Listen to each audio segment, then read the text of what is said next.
শেরপুরের নালিতাবাড়ীতে শাহীন স্কুল নুন্নিবাজার শাখায় ক্রিকেট খেলার আড়ালে অবৈধ র্যাফেল ড্র অনুষ্ঠিত। শেরপুরের প্রতিনিধির পাঠানো তথ্য ও ছবিতে এএনবি নিউজ মাল্টিমিডিয়া প্রতিবেদন। শেরপুরের নালিতাবাড়ীতে ক্রিকেট খেলার আড়ালে শাহীন স্কুল নুন্নিবাজার শাখায় অবৈধ র্যাফেল ড্র লটারি পরিচালিত হয়েছে।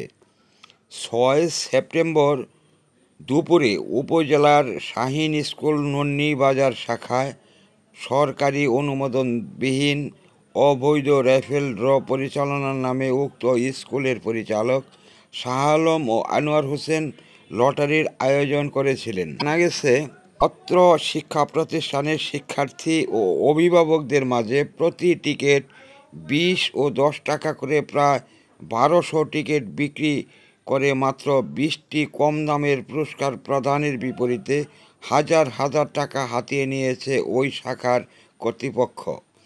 এছাড়া শিক্ষার্থীদের মাঝে টি-শার্ট ও খাবার বিতরণের জন্য আরও 400 করে টাকা উত্তোলন করেন শাখা পরিচালক 2 জন।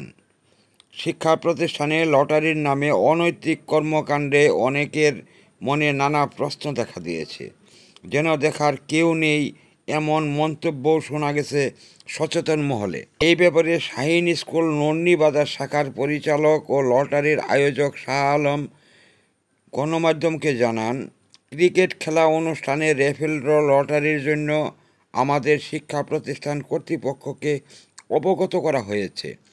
এ বিষয়ে নালিতাবাড়ী উপজেলা নির্বাহী অফিসার ফারজানা আক্তার ববি গণমাধ্যমকে বলেন, শাহীন স্কুল নুন্নিবাজার শাখায় লটারি বা র্যাফেল ড্র সম্পর্কে আমি কিছু জানি না, আমাকে কেউ কিছুই জানায়নি।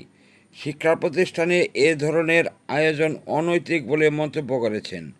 এ ব্যাপারে তিনি আরও বলেন, এই ব্যাপারে অভিযোগ পাওয়া গেলে ব্যবস্থা নেওয়া হবে। এএনবি নিউজ পঞ্চমুখী সমাজ উন্নয়ন সংস্থার একটি মাল্টিমিডিয়া প্রতিষ্ঠান।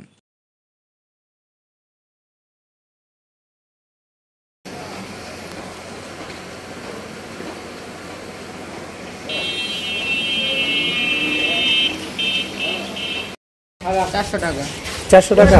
তুমি কোন ক্লাসে পড়ো? 9-এ পড়ো। তোমার নাম কি? রাতুল।